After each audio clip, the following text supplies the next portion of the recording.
And hey, it's Evan Kirstel on this beautiful New England Friday. This is like a New Hampshire special edition because I have Scott Heinlein, head of marketing at Dell for hot things like 5G and RAN, radio access network, edge networking, cloud, mobile.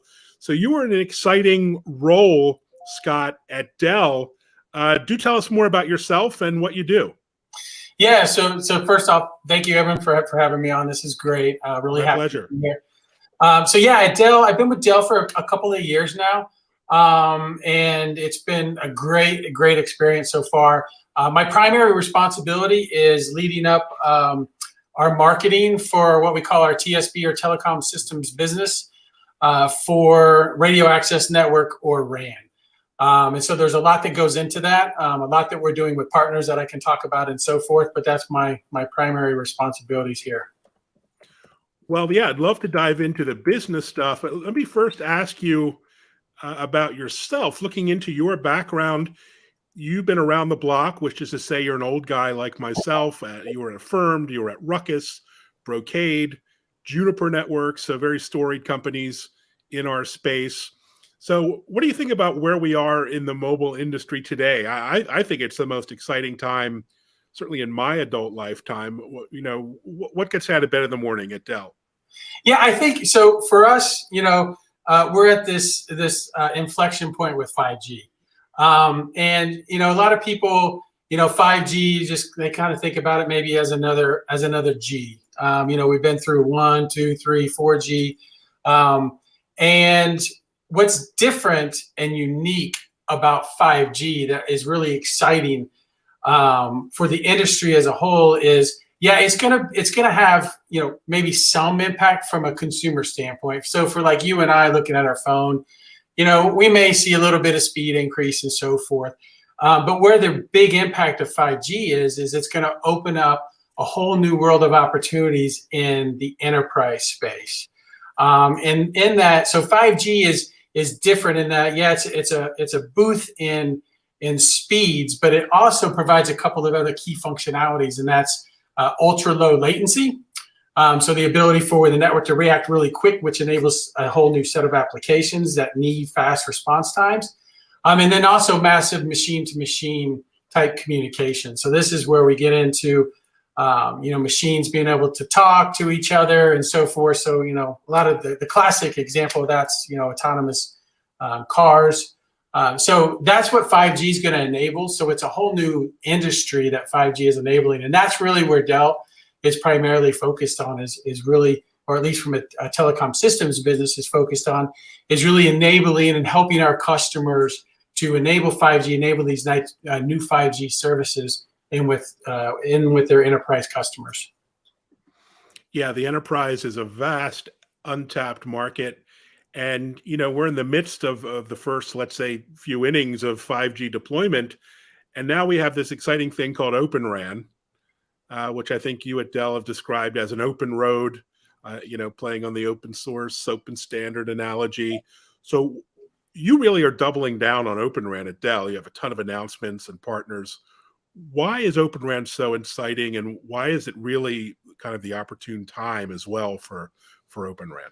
Yeah, so I think as we go through 5G and we want to enable some of these new services that I just mentioned, primarily the ultra low latency, machine to machine type communications, there really needs to be a transformation in the way the network is built to support these things. And OpenRAN is one of those technologies. So today, 1G, 2G, 3G, 4G, those RAN or radio access network has been built primarily with proprietary technology. And it's mainly a few vendors that have provided a full end-to-end proprietary solution to companies that we all know, like Verizon, AT&T, and so forth. And so what 5G and the opportunity with 5G is with OpenRAN, it's opening up the radio access network. And what we mean by that is that it's creating, and there's the O-RAN Alliance and 3GPP who are creating new standard interfaces between the key functionalities of RAN. So you have the radio unit, but then you also have what they call the broadband base unit. functionality, and it's opening up the interfaces between all this functionality. And what that does is it eliminates this proprietary technology, so it's standards based, which opens up the door to more vendors to be able to provide solutions for RAN. So it eliminates vendor lock-in. So that's one key area that Dell is focused in on, and so we're enabling a new, OpenRAN ecosystem. And so we've made announcements with, say with Mavenir as one example, along with VMware, where we're coming up with a new solution around this OpenRAN technology. Yeah, I was checking out this data sheet for the new reference architecture, and I'm a big fan of enabling technology and reference designs and blueprints. So is that what it's all about? It's about time to market, go to market, and getting Yeah, there exactly. faster, better, cheaper? Yeah, so if you can imagine, with the current proprietary type technologies, it's an end-to-end solution. So one company provides the whole thing. And in that world, it's easier from a implementation perspective. So as we move to OpenRAN, you've got Mavenir running on top of VMware, running on top of Dell hardware, and so there's multiple vendors, and so you have to make sure that solution all works together. And so what we're trying to do is help alleviate some of this upfront work that our customers have to go through by providing things like reference architectures and validating those solutions. So hopefully that'll help simplify and speed up the transformation to OpenRAN, and it's all about helping our customers get there. So that's specifically to this reference architecture. That's what we're doing is really trying to help simplify it and accelerate OpenRAN for our customers. Interesting. So, when I think of Dell EMC, I think of, servers, storage, networking, security, hybrid cloud, which of course that's all applicable here as well. But you've come forth with your own sort of architectural vision. What is that? How are you shaping your vision of the future of 5G and, a more software defined network? Yeah, so I think right now we're all about enabling the open ecosystem. Mm-hmm. And so we're out partnering across the board, not just on RAN, but in other areas such as core and edge with partners, because we're in a unique position where we sit in the stack at the bottom of the infrastructure layer. We have the ability to partner and to build up that whole stack.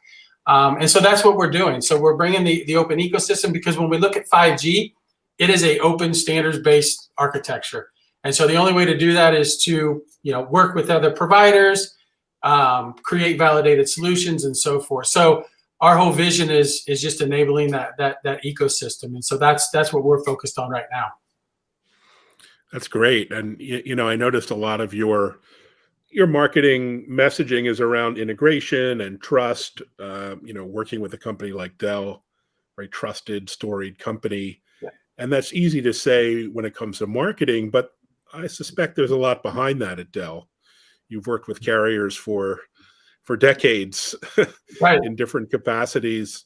How do you build trust with those partners and OEMs and carriers? I mean, sort of how can you help them beyond just being a supplier? Yeah, well, I think, when you talk about service provider networks, these are very, very large networks, very, very complex networks. And so our customers have told us that they're looking for a company that can help them transition into 5G. And when you look across the spectrum, there isn't a lot of companies that are really well positioned to do that. Dell is. I mean, this is kind of our heritage. We've brought up in the consumer and the enterprise world, and now we're moving into the service provider. But we've been building data centers for a very long time. We have a lot of knowledge. And so we can take all this knowledge and these resources and really help our customers with this transformation. And so we feel like we're uniquely positioned, and we have a great heritage and a lot of resources to really help our customers do this. Yeah, that's great.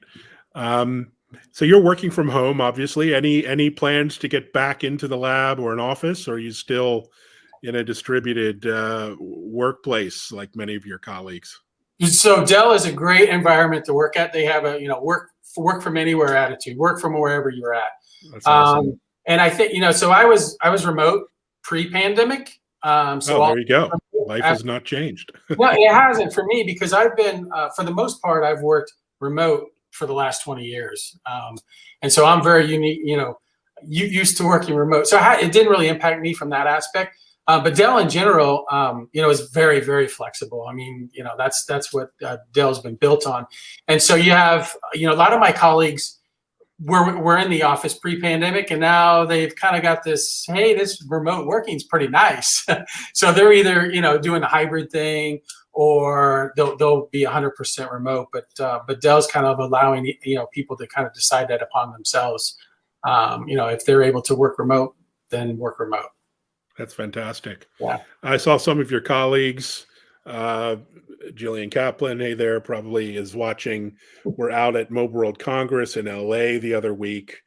Are you getting back out to meet customers, out to events, out in the field, or are you still, doing the Zoom train kind of thing? Yeah, I mean, I'd say we're slowly starting, to get back out there. At Mobile World Congress, LA, that was, I think our first show probably where we actually sent 2 people for, almost 2 years probably. And so the next big event is Mobile World Congress Barcelona for us, which is in February. And we're certainly planning. It's amazing. I can't believe February is like around the corner. Where's the year? It is. Well, and then you have, with the holidays in the US, and then Christmas in December, it just comes up super fast. So we're already preparing for that. And so, that's a significant event. That's probably the industry's largest event. And so we're hoping that that's going to be, the next really big, full-blown event, globally, that we've had in 2 years, because we haven't had a Mobile World Congress for, it'll be 3 years now since we've had the last one. Yeah, it's really broken my heart. I go back to when the Mobile World Congress was in Cannes. Yes. And Nice before Barcelona, when it was just a tiny little, that's going back a few hundred people. So it was pretty crazy to think how it's grown. And congratulations on all your success and scaling up, helping customers grow and scale their networks and pushing OpenRAN forward. It's exciting. So, hey, thanks for sharing, your insights, and I'll catch you on LinkedIn, where you're pretty active and with your blogs and content. And keep up the good work. Thanks so much, Scott. Yeah, thanks, Evan. And thanks for having me. I appreciate it. It's been fun. Take care. Bye-bye. All right, you too. Bye-bye.